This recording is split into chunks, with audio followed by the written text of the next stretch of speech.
Hey Neppers, it's me, Wild Neptune.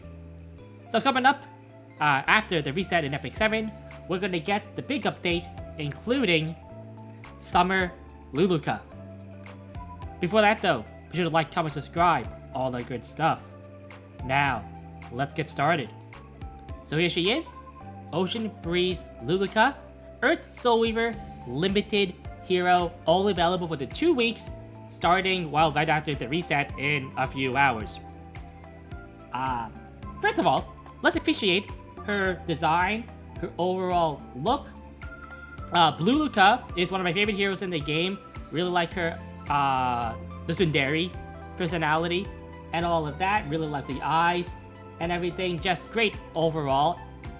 Unfortunately for me, I believe I fed most of my Luluca dupes into, well, top model Luluca. A couple also into Blue Luluca way back in the day when she was a brand new hero.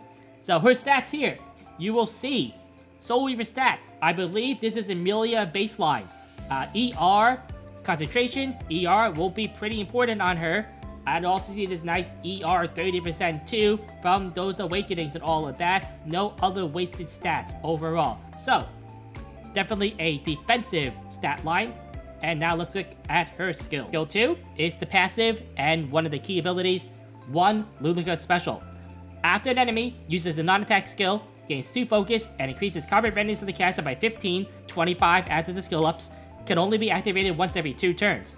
After using a skill, when focus is full, consumes all focus and activates Luluca's special delivery. And what that is attacks all enemies who are interrupting her delivery. That's just flavor text, it's just all enemies. Dispelling 2 buffs and an 85% chance to inflict silence for 1 turn and decrease hit chance for 2 turns, before decreasing the skill cooldowns of the caster by 1 turn. Should be noted that the only skill she has to decrease is a skill 3, which we'll get to in a minute here. Right off the bat, this is another unit that is going to try to counter non-attack skill users. So, what use the non-attack skills? Oh, I don't know. Like, Celilius, Ran, Meteor Cowrick, Para, Lua. A lot of really good units uses non-attack skills. And remember, this just doesn't mean activated non-attack skills. It can mean passive non-attack skills. So Karina, Politis, and stuff, not Politis, Senya will also proc this. Politis is actually fairly good against her as a counter. We'll talk about it a little bit later. But, you know, 25% push when using non-attack skill.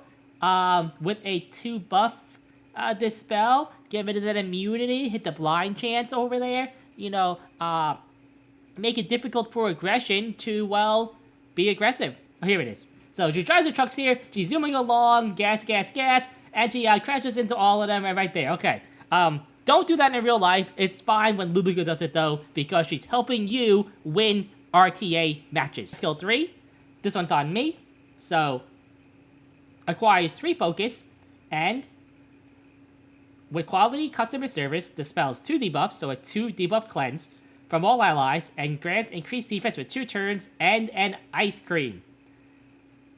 So, 5 turns, 4 with the cooldown. Remember, the passive will also decrease it by another turn. After being attacked, recover 20% of max health. Dispels after being attacked. It's basically a buff Guardian Ice Crystal, which I think is going to be pretty good. So let's look at the animation here. Here we go, here's the buff, and right there. So see, here's a nice ice cream buff. Everybody has defense buff, so even more protection. The animation is just the typical, like, Luluca S2 animation you see, only maybe like a little bit of different flair, hard to tell right there. So, this is really good against, you see right here, a pretty aggressive team. Not only do they have the defense buff, which is going to, you know, protect them a little bit, but the ice cream, a lot of time cleave teams, they will have to do a bunch of damage, right, but not quite kill somebody, and this ice cream buff may be enough to stave off the follow-up damage. Of course, the Ice Cream buff is very strong against on this particular team as damage reduction. Ravi can take a lot of hits. He can take a lot of hits. So a pretty overall good setup with the Summer Luluca right here. We all know how strong Guardian Ice Crystals is as an artifact overall when it just procs on one unit. Imagine it proccing on all 4 units. That's pretty good in my opinion. Also, Undispellable is a big deal. And we have Ortisan, Just Wait, the skill 1, get 1 focus for it, attacks the enemy with overflowing energy, and increases combat readiness of the ally with the highest combat readiness set for the caster by 15 after the molars %. And then the Soul Burn for all allies. So a lot of Soul Weavers, they have something similar to this, like DN has Zero Push, I believe, for herself. A Calric, I guess he's a warrior, but he also has a Zero Push for units. It's just a nice little S1, right? Nothing really more you can expect from a Soul Weaver. I guess we can look at the S1 animation too. So let me go skip over here. We go here, and it's just her Shuriken water orb. I don't know what it is at the enemy. And we have the artifact. I like how the icon for the artifact is not Luluca. The icon is Guinea Pig Violet. So, Soul Constellation. Increase ER by 20% at level 1, be 30 at level 15, and at max is 40. So, after an enemy uses a non-attack skill, increase CR of the caster by 8% at level 1, be 12 at 15, and 16 at max. This is a pretty good artifact. Now, it is very specific, right? I might add that there are probably better artifacts to run overall for general purposes. But because her kit is just so focused on stopping non-attack skills, I think it's going to be a good option for her. Now, the question is it worth chasing this artifact? I mean, first of all, you get 1 copy, buy from the shop, right? It's limited, 240 powder, mortgage off your bad, 5 stars if you have to. Be careful about it, though, because recently I have been saving all my 5-star artifacts. However, I am in a different state of the game than maybe you are. That is something that you have to decide for yourself. I don't quite know if this is what chasing multiples of, though, because let me be honest here. At 15, you get 30% and 12% here, which is not that bad. It's definitely kind of whale territory to chase more after that for those kinds of boosts, especially because it's a 100% chance to proc every time. It's not like, say, Basket, right? Where people chase that to get the bonus. Or Storm Sword, where people want to get that for the 100% chance to proc. Or Karina's Artifact, when people want that at plus 30. Or Guiding Light. It's not a percentage to proc, it's always going to happen. Just how well it happens is what is the difference here. And like I said, not much difference between 30 and 40. So, this would be, in my opinion, a save your bookmarks type deal, at least until you see the next revealed character, which is also probably going to be a limited character in a couple of weeks. You'll have a little bit of time between then and decide what you want to do at that point. Alright, and overall impressions of the unit.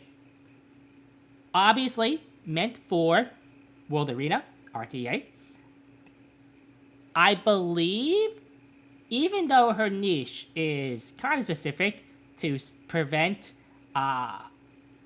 non-attack skills, there are enough units right now that use non-attack skills that's high tier in the meta that she's going to see a lot of usage. Now, what does this hold their skills? We've seen this happen before with other units. I don't know, right? I believe her S3 is good enough just to be okay by itself. And them not using their non-attack skills can be a pretty decent bonus.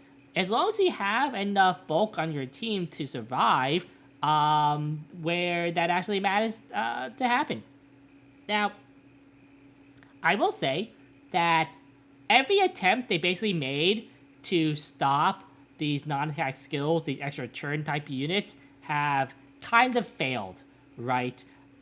We have like Green Celine, who's okay, but definitely not a superstar. We've had units like Moon Bunny, who was experimented with for a little bit, but ultimately didn't quite do enough to justify her place in the meta. We've had things like Benimaru for extra turns, who was just a little bit too hard to build, a little bit too stat hungry. Also, if they don't use their extra turn, well, he takes too long to activate and doesn't really do anything there either. The fact that she can do something impactful even before they use their non-attack skill with her S3, and if the match goes on long enough, she'll proc her S2 anyway, I think is a pretty big deal. Now, are the matches going to last that long for that to happen? We'll have to see. But she's definitely a step in the right direction.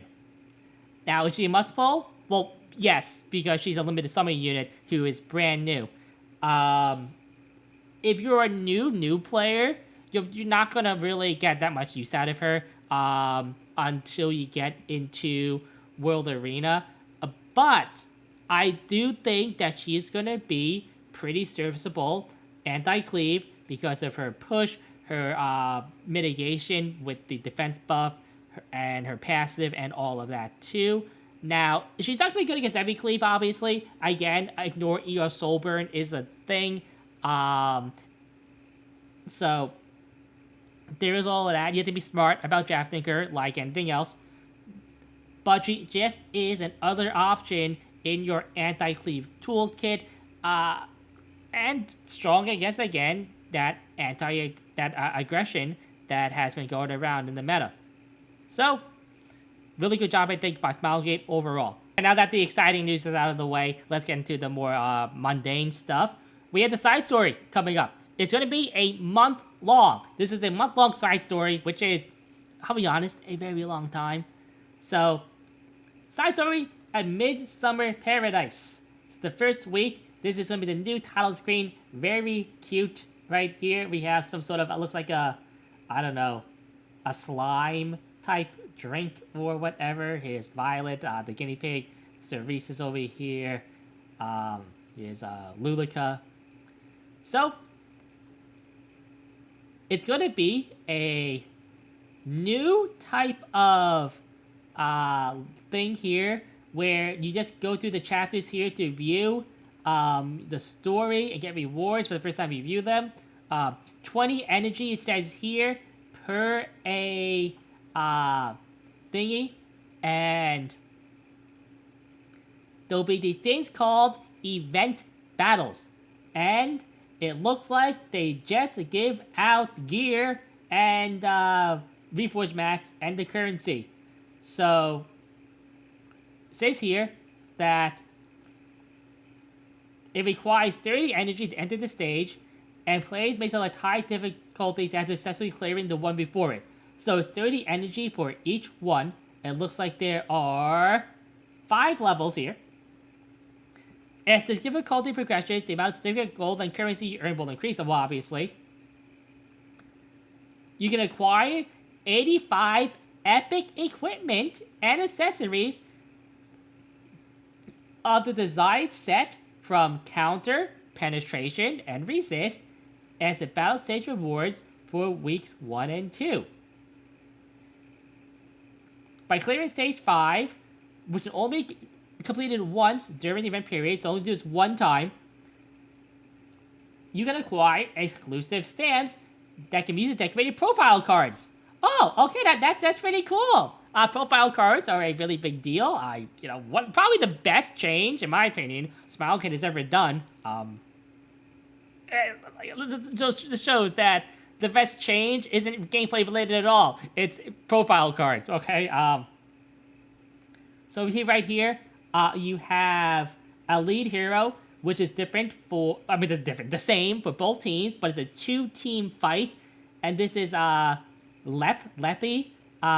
By the way, she's gonna be the unit revealed in a couple of weeks, it seems like. And the lead hero has a little bit of a bonus here. And you see that she gets some buffs based on her imprint, which is, I guess, is a bonus for having more imprints for her. Now, it also, obviously, too, the enhanced artifact is going to also increase the coins you get from the battles. This is nothing new, I think, to be expected. And then you have the shop, where you spend your currency and you can buy the gear here. So, having like 40% bonus over somebody who, like, I guess it's 30, because like everybody's gonna buy this, right? With powder, at least. But even having a 30% bonus over people before, is a pretty big deal, especially if this is efficient to farm overall. Now, not a lot of people have a lot of leads right now, especially because we just had like those 2 hunt buffs, right? Not too long ago. But you have, I don't know what a souvenir is. Oh, here we go. For random souvenirs. And here is a list of things. It looks like it's going to be the reversion mana stones, which is the re-app, right? Where you can reset a piece of gear, some charms, some currency, and looks like some pet tickets too. And these do have a limit on the number you can obtain. It does seem like it's random, which is kind of annoying. Also, we have the illustration for 1500. Again, this is purely cosmetic, just for collection's sake, but I do suggest you get it, because if you're like me and you miss these side stories sometimes when you're not playing the game, you just look at your journal and you're like, man, I really wish I had this picture right now just to have it. And 400 for the gear. You can acquire a level 85 equipment accessory design set by exchanging foreign currency for weeks 1 and 2. There is no limit to the number of exchanges, and the items can be reforged. Stats are randomly determined with the same drop rate. A special new event battle will be added, allows you to acquire a set from the Speed Hitter Torrent in weeks 3 and 4. So, if you care about speed set, you want some Torrent maybe, well, weeks 3 and 4 are where you want to go from there. I do think it was good for them to split up Pen, Resist, and Speed, and Torrent. The count is okay, right? It's decent, and Hit, nobody really uses that except for a few niche characters. So, pretty good balance right there. And now we have Equipment Reset. This was announced quite a while ago, but we get the first look here. So, 85 and 90 gear that has been enhanced to +3 or higher, so no 88 gear. So you will get to preview what the stats were at base, and it cost 500,000 gold to reset it. And then you have to spend all the gold again, and all the resources to upgrade it again, and be sad again. You also cannot do this with gear that has been modded already. And also, each piece of gear has 5 resets that it can do. So there's one for regular equipment and one here for accessories. also have an epic pass coming out. So we expected this with the summer Celine skin. It is called Sparkling Summer. Celine. So a very good looking skin, if I say so myself. Of course, 900 for the pass, 900 more for the skin for 1800 total. Definitely worth getting at least the base premium rewards, in my opinion. Definitely worth it. And if you like her, right? The skin is good too. I don't really use Celine that much, but this skin is just so good, I'm definitely going to pick it up myself. Also finally get new EEs. So, one for Seaside Bologna. 40% attack on her EE. 2 for the passive, 1 for the S3. The first one is dispels the debuff from the cast before attacking using You're Not Cute. That is the, the passive.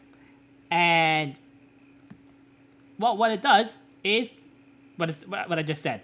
Dispels the debuff, which is pretty good, because a lot of times a debuff might be, say, Blind Chance, decreased attack, and you dispel it automatically. And if you keep proccing this, you keep dispelling it. No cooldown on this, right? Just get the focus, or whatever it is that she uses, and, well, you are cleansing a lot of debuffs. Also increased damage for it by 10%. I don't think this is really that meaningful. Maybe this was like 20% more damage. I guess it's an AoE. But I do think this is going to be a little bit more to use it over the Dispel. And also, you can also decrease skill cooldown on the S3. But I do think that the Cleanse is the one to go for. There's also Tempest Surin. So, crit chance, which is really, really, really big. Crit chance is one of the best ones that you can get. So, looks like 1 for the S1, 2 for the S3. So, some small lifesteal with the S1, increased damage by the S3. And then, the last one is dispels 1 buff from the target. Which is pretty good, because you get rid of maybe immunity, get rid of, like, other annoying buffs that they might have, land on unbuffable, and all of that too. Tempest Surin hasn't done much in the meta at all. Her only real use case has been for Anti-cleave. Use something like Storm Sword, build her on, high speed, and they use it like a non-attack skill. Again, like a non-attack skill type counter unit. Again, not a unit that was designed to fight non-attack skills, but that was how she was being used, if she was used at all. And then she goes in S3s, right? Now, the fact that she can do that and dispel the buff too might be a pretty big deal. Maybe you'll see her a little bit more. Now, this can also be used, again, for, like, more aggressive teams and the like, but I don't think this will be the case. I think, at least for right now, she's going to be strictly a defensive, quote-unquote, type unit. So here we go. Of course, you cannot craft them until the next rotation of EEs, so you will have to get lucky and spam your things to get the good ones. And we have draft mode coming up. Very big news here too. Really excited about this. I'm going to definitely try it out a lot.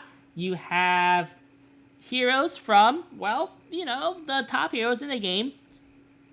Stats aggregated from the top players.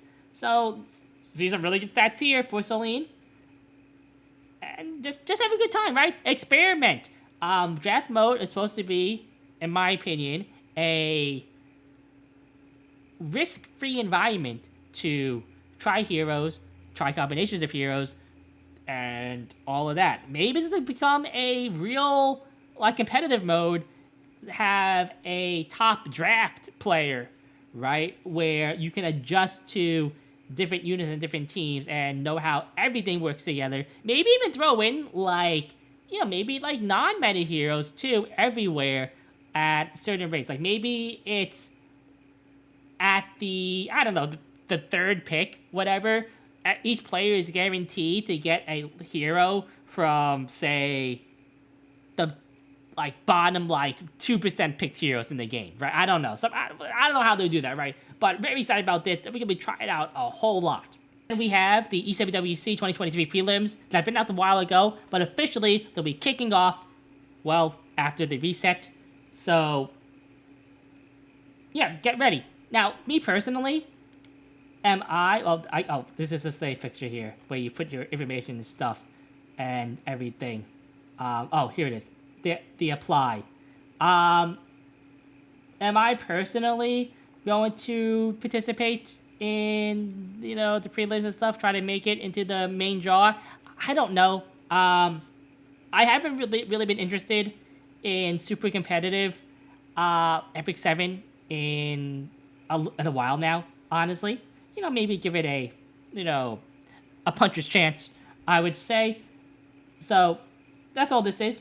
Remember that the qualification season is not the main RTA. You do have to go to the qualifier thing at the bottom or whatever it's going to be on your list.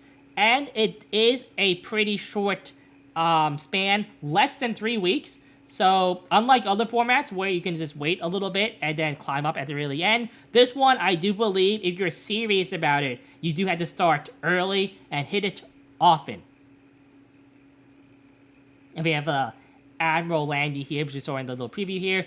Is she an MO5? Is she a skin? We'll have to find out. Right?